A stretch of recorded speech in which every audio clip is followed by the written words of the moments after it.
Hello बच्चों, my name is Vivek and मैं आपको ई पाठशाला चैनल पर क्लास 6 की सिविक्स बुक का 7 चैप्टर करा था जो कि है रूरल लाइवलीहुड।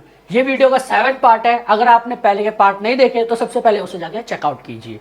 ठीक है, तो चलिए स्टार्ट करते हैं। इस पार्ट में जो हमारा पहला टॉपिक होने वाला है वो होगा agriculture labours and farmers in India. कि एग्रीकल्चर लेबर्स कैसे होते हैं, किस तरीके से वो काम करते हैं और कुछ फार्मर्स के बारे में हम पढ़ेंगे इंडिया में। ठीक है, हमें एनसीईआरटी में एग्जाम्पल दिया गया है तमिलनाडु के एक विलेज का जिसका नाम था कल्पतु। तो हम उसी विलेज के स्टोरी के थ्रू समझेंगे कि कंडीशंस कैसी है, कौन से प्रॉब्लम फेस करने पड़ते हैं लोगों को, कौन से इश्यूज आते हैं एग्रीकल्चर लेबर्स की लाइफ में। ठीक है, तो चलिए स्टार्ट करते हैं। In Kalpattu village there are agriculture labour like तुलसी।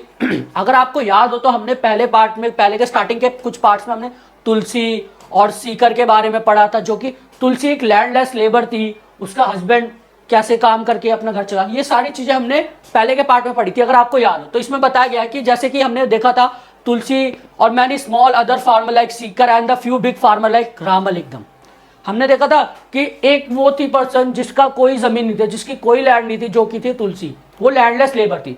दूसरा था सीकर जिसपे जमीन तो खुद की थी बट उसके लिए सीड लाना या फर्टिलाइजर लाना, उसके लिए उसको किस पे डिपेंड होता है, लोन पे।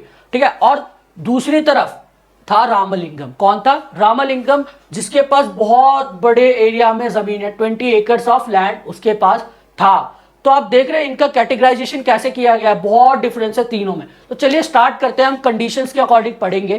ठीक है, ट्रस्ट में काफी इंटरेस्टिंग है चैप्टर। अगर आप काफी इंटरेस्ट से अपनी बुक कॉपी के साथ बैठ जाइए और जो भी चीजें मैं लिखवा रहा हूं इंपॉर्टेंट चीजें नोट कीजिए, आपके आने वाले एग्जाम में आपको बहुत हेल्प करेगा। तो चलिए स्टार्ट करते हैं। ठीक है, अगला जो होने वाला है, in India nearly 2 out of every 5 rural family are agriculture labour. लगभग अगर 5 फैमिली है हर एक रूरल एरिया में, 5 फैमिली, तो उस 5 में से 2 फैमिली एग्रीकल्चर लेबर ही होगी। अब आप सोच रहे कि कितनी बुरी हालत है इंडिया में एग्रीकल्चर लेबर्स की, कि लोगों के पास खेती करने के लिए अपनी जमीन तक नहीं है। अगर हमारे पास 5 लोग हैं तो उस 5 में से 2 लोग ऐसे होंगे जिनके पास खुद की जमीन नहीं है और कि वो खेती कर सके। ठीक है, all of them depend on the work they do on other peoples field. अब उन पे खुद की जमीन तो है नहीं, जो उन पे खुद की जमीन नहीं है तो वो किसी और की जमीन पे जाके काम करते हैं, जाके अपनी जीवन को व्यतीत कर सके, खुद जिंदा रह सके, कुछ कमा सके। Many of them are landless and other may own very small plots of land. अब देखो, ऐसा नहीं है कि जिसके पास जमीन नहीं है सिर्फ वही दूसरे की जमीन पे जाके काम कर, नहीं, जिसके पास जमीन है बट बहुत कम क्वांटिटी में, स्मॉल क्वांटिटी में है, तो वो भी दूसरे के लैंड पे जाके काम करेगा। आप मेरी बात समझ रहे हैं कि कंडीशंस इतनी बुरी है इंडिया के एग्रीकल्चर लेबर्स की कि उन्हें पहली बात तो जो इनकम मिलती है वो काफी कम है, प्लस लोगों के पास खुद की जमीन नहीं है एग्रीकल्चर के लिए, और है भी तो वो अपनी जमीन पे एग्रीकल्चर कर नहीं पा रहे। क्यों? क्योंकि उनके पास सीड और फर्टिलाइजर के भी पैसे नहीं है। अब आप समझ रहे हो कितनी खराब कंडीशन है। आई होप आप सब कुछ समझ आ रहा होगा। ठीक है, तो चलिए आगे देखते हैं। In case of small farmer like Sekar their land is barely tough enough to meet their needs. अब हमने सीकर के बारे में पढ़ा था, हमने पिछले पार्ट में पढ़ा था सीकर के बारे में कि सीकर जो था उसके पास खुद की तो जमीन थी जिससे उसकी जरूरतें पूरी हो सकती, बट फिर भी वो इतनी अच्छी खेती नहीं कर पा रहा था। क्यों? देखते हैं। क्योंकि अब आपको पता है वो खेती क्यों नहीं कर पा रहा था? क्यों? क्योंकि उसको सीड के लिए, फर्टिलाइजर के लिए एक मनी लैंडर से लोन लेना पड़ता था, और अगर उसकी फसल अच्छी नहीं होगी तो वो लोन का पैसा डबल हो जाता था। तो आप समझ रहे कि अगर खुद की भी जमीन है ना, तब भी उसको खेती करने के लिए कितने पापड़ बेलने पड़ रहे हैं। In India 80% of farmer belong to this group. अब मैं आपकी बात बताऊं ना, तो देखो इसमें से 80, अब मैं आपको बताऊं तो इसमें से लगभग 80% जो पीपल है, 80% पीपल, और ये 20%, ये जो 80% पीपल है ना, ये लैंडलेस लेबर है। ठीक है, लैंडलेस लेबर है और जिन पे खुद की छोटी मोटी जमीन है, स्मॉल फार्मर्स। कौन? Small farmers.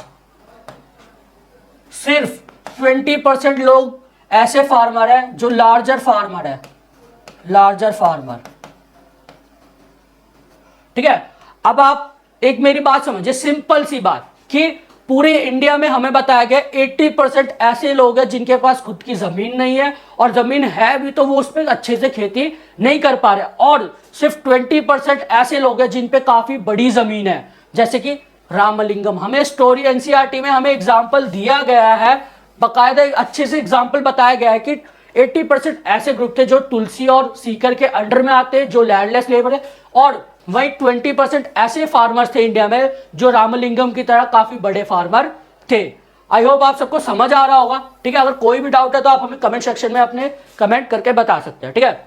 We have looked at the farming in Kalpattu. Kalpattu village में हमने देखा था कि फार्मिंग कैसे है, ठीक है। अपार्ट फ्रॉम, अब ऐसा नहीं है कि हर एक पर्सन फार्मिंग करता है, नहीं, वहां पे नॉन फार्मिंग एक्टिविटीज भी है जो लोग करते थे। तो apart from the farming many people in rural area depend upon collection from the forest. बहुत से लोग नॉन फार्मिंग एक्टिविटी पे भी डिपेंड थे, जैसे कि फॉरेस्ट से चीजें कलेक्ट करना, जैसे कि और एनिमल हस्बेंड्री, पशुपालन करना, ठीक है, डेयरी प्रोड्यूस, फिशिंग, ये तरह तरह की चीजें करके अपनी लाइफ को कंप्लीट करते थे, अपनी अर्निंग करते थे, ठीक है। तो ऐसा कभी मत सोचना कि रूरल एरिया में सिर्फ खेती होती है, नहीं, नॉन एग्रीकल्चर एक्टिविटीज भी होता है जिसमें फार्मिंग है, डेयरी प्रोड्यूसिंग है, ठीक है, एनिमल हस्बेंड्री है। आगे देखते हैं। In some villages in central India, कुछ विलेजेस में जो सेंट्रल इंडिया आता है जैसे कि यूपी, बिहार, हरियाणा, ठीक है, वहां पे आपने देखा होगा कि वहां पे both farming and collection from the forest are important source of the livelihood, कि जीवन जीने के लिए फार्मिंग के साथ साथ नॉन फार्मिंग एक्टिविटीज भी जरूरी है, और लोग दोनों कर रहे हैं। नॉन फार्मिंग एक्टिविटीज हमने देखा था क्या होता है, फिशिंग है, और क्या कहते हैं, gathering substance from the forest, collecting Honey, Mahua etcetera, जो भी चीजें है वो नॉन फार्मिंग एक्टिविटी में आती है। तो सेंट्रल इंडिया में ये दोनों ही काफी प्रसिद्ध है, ठीक है। Collecting mahua, tendu leaves, honey to be sold in trade is an important source of additional income.